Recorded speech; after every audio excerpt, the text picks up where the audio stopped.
Hello, I'm Jim H. Thompson. I'm a published poet. I've been published in a lot of online magazines that nobody reads because nobody reads poetry nowadays. Um, and we're going to talk about why I think poetry nowadays is not very good. And the big reason is because it no longer attempts to be fun, entertaining, or even beautiful, really. And partly this is because uh, the thing that people used to do when they wanted to be entertaining is they would often write a poem, like Lord Byron. If you read Don Juan, it's a wildly entertaining poem. Uh, you know, Even poets like Robert Frost, a lot of the appeal of Robert Frost was that his poems told little stories. They were very interesting and entertaining. If you go back to the bard himself, Shakespeare, he made his bones being entertaining. His plays are nothing but entertaining. Um, Chaucer, the Canterbury Tales, it's a series of very entertaining stories. But then, the radio came about. Well, first of all, the novel came about, then the radio came about, then TV, the internet, all the others. Games become a big thing. So people that were trying to entertain no longer were just poets. Nowadays, they're game designers or TV writers, etc. But I think that there's still a desire, still a yearning for entertaining poetry. And I think the fact that so little poetry tries to be entertaining, so little poetry nowadays tries to tell a story, is a big reason why people groan inwardly or outwardly. They groan when you say that you're a poet, or you say, "Oh, I want to read some poetry," or you say, "Hey, I was thinking about going to that poetry reading." People don't want to be anywhere near poetry nowadays because it's not fun, it's not entertaining, and it's not beautiful either. That's another thing. Nowadays you see a lot of people trying to write philosophical or contemplative poetry, and that can be cool. But usually, when people do it nowadays, it just comes off as pretentious and often very stupid. Um, it often makes a very big deal over trifling details, a mountain over a molehill. Um, and again, you sometimes it's just flat out wrong, the points that these poets are trying to make. So it's a very hard thing to attempt. And I think that the poets that are trying to make like grand philosophical poetry would do a lot better if they would just, try and write more entertaining poetry, more of a story-based poem, instead of trying to like reinvent the wheel and say something more profound than anyone's ever said before. Um, Wordplay poetry can be good. You see some of that still. But again, just like with grand philosophical poetry, poets that attempt that often don't have the intellectual ability or the poetic ability, at least when they attempt it, to pull it off. And their poetry just comes off as pretentious and stupid. Um, on a similar note, there's the observational poem that's always very popular. You just write what you see. And those are fun to write, but oftentimes, again, mountain over a molehill, people making a big point over boring, uh, trifling details. Uh, then you see a word salad poetry, which, it's sort of a kind of wordplay poem. But usually with word salad poetry, it's just a series of words. And it's very boring and uninteresting. Like, if you've ever read Dylan's Tarantula, that's a good example of that. Some say Finnegan's Wake is an example of that. And I've only read about 20 pages of Finnegan's Wake, so I couldn't really say if that's the case or not. I should really go back to reading that. Um, but the first 20 pages of that seemed very word salady to me. Um, yeah, and again, like I don't think that word salad poetry is something that a poet should be proud of. Usually it's just a bunch of random words, and it's not very interesting. It's very boring for most readers. My dad, who's not a poet, whenever I tried to show him this word salad poet's poems, he just groaned. This word salad poet I know, I wanted to be nice and try and share their stuff. But my dad groaned. He refused to even read the word salad poetry. I think that's of people who even know about word salad poetry. I think that's probably their universal response, unless they themselves are a word salad poet. Um, uh, then you get stuff like slam poetry, which always amuses me. It's often its little world. Um, Other contemporary poets hate slam poetry, unless they're a slam poet. Um, my main problem with slam poetry is it uses the same tired metaphors, similes, the same cadence as every other slam poem. Every slam poem uses the same stock of images, meters, rhythms, whatever you want to call them. It's like you could write one slam poem to rule all slam poems. That would just like encompass all the slam poems. Would be like the ultimate slam poem. And quite frankly, it'd be you know, awfully like certain movies that I could name, but will not. um, then you get poets nowadays who try and write in a certain style a lot. Like they try and write in the style of Bukowski. There's a whole series of Bukowski poets. Just like there's a whole series of like Tom Waits impersonators. Those people are just insufferable. I mean, Bukowski, I don't know. Bluebirds, I guess it's a good poem. I don't know. It seems kind of cheesy to me. And that's what all of Bukowski seems like to me. He seems cheesy and boring. And people who are trying to imitate his style are like doubly cheesy and boring. Um, and again, like they never try and tell a story. They just try and point out how much, they suck, basically. Does that make you a good poet if you suck as a human being? According to these people, I guess probably. That's how they see things. Then you get like protest poetry, which again, like just like philosophical poetry, protest poetry works if you're smart enough and skilled enough as a poet to pull it off. But usually nowadays, it's just people stating what seems to be popular on Twitter at the moment of writing, and it's not interesting. It doesn't use any new metaphors or similes. Uh, it doesn't really have very much rhetorical power to it. It's just boring. It's not telling a story. It's just reading Twitter. That's what this protest poetry, or they'll be like, "Oh, I just read a poem that was talking about um, talking about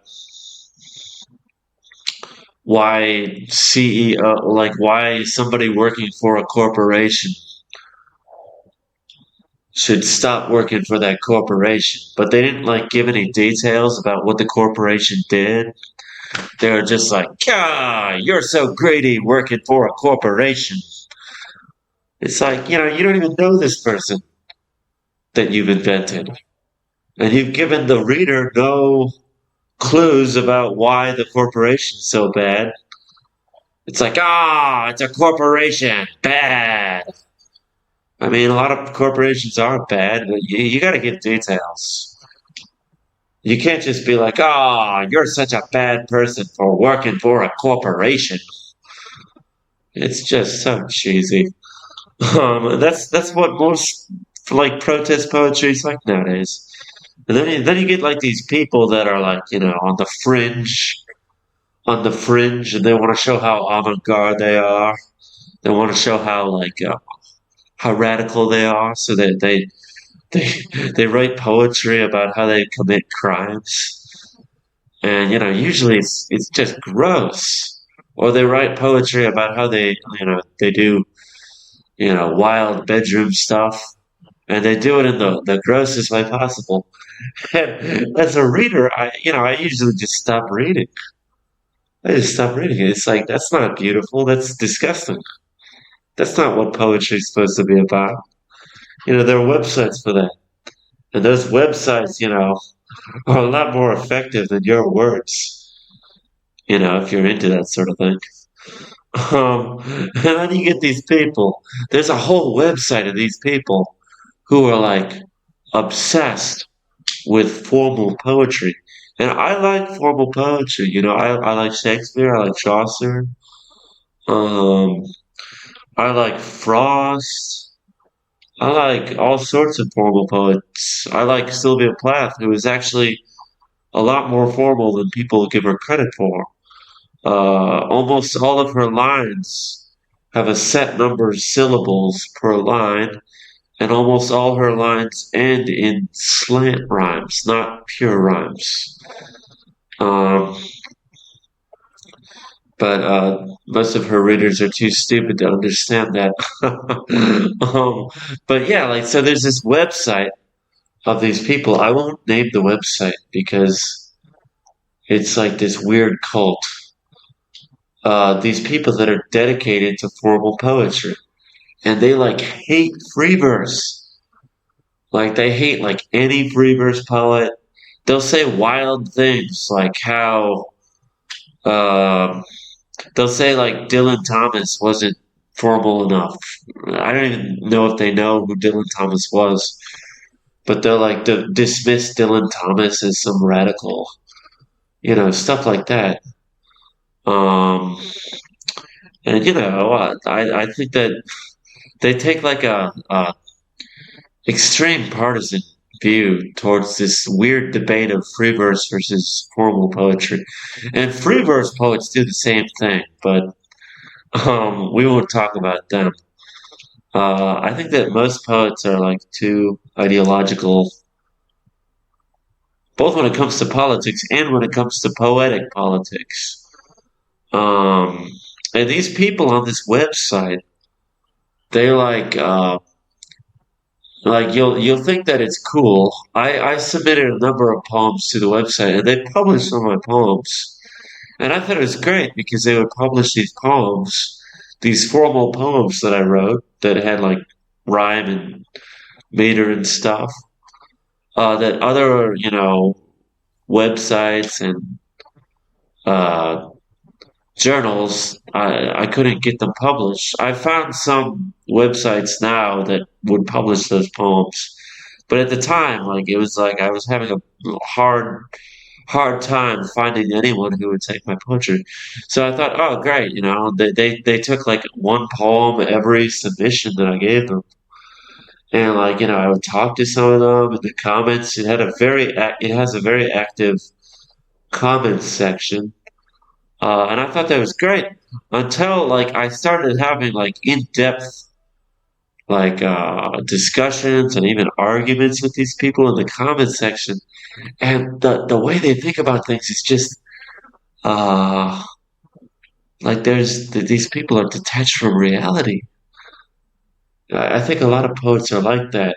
Not just not just radical formal poets, uh, but radical free verse poets are probably even worse. But and like one of these people, he claimed that a certain high-ranking political figure had published his poem, and you could probably figure out what website I'm talking about if you really dig into it.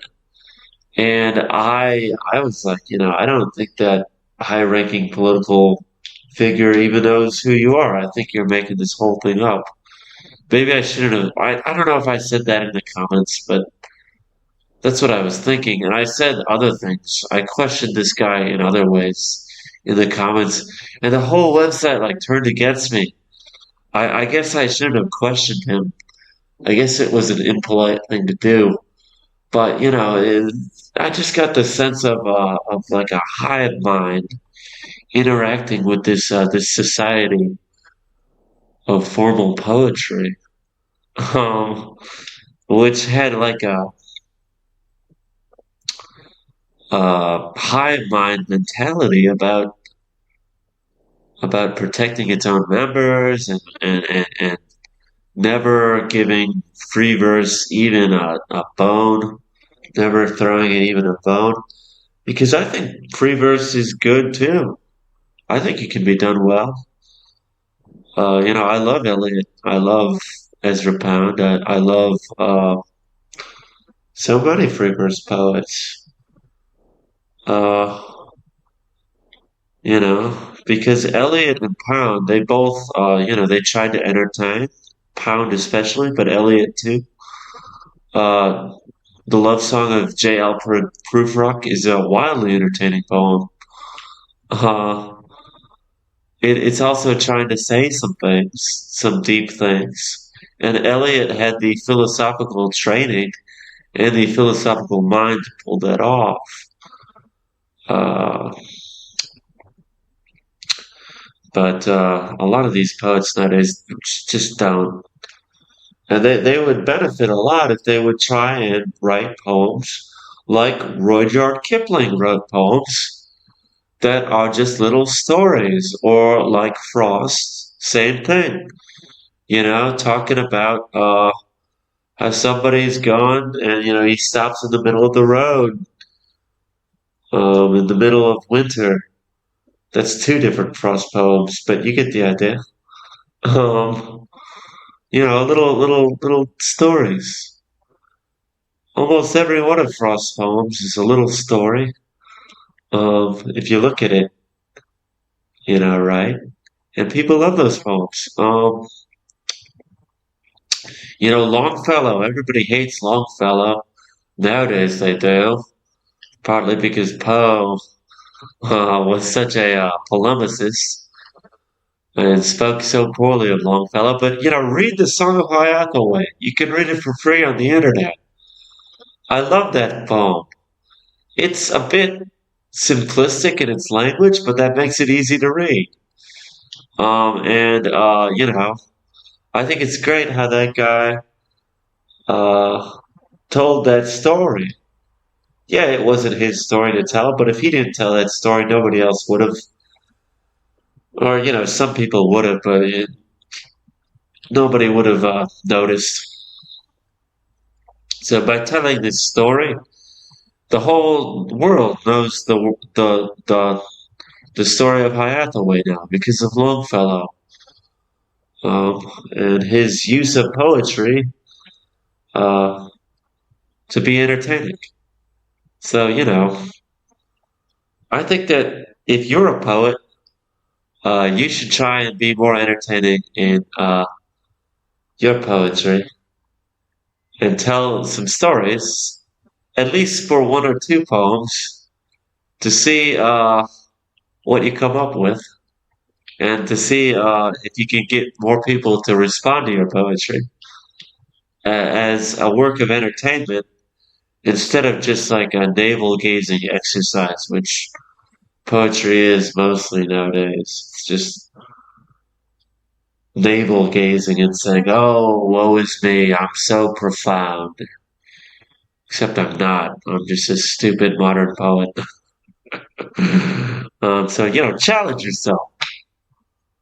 Write a story poem that isn't just wallowing in self pity and navel gazing. Till next time, keep it classy, Seattle.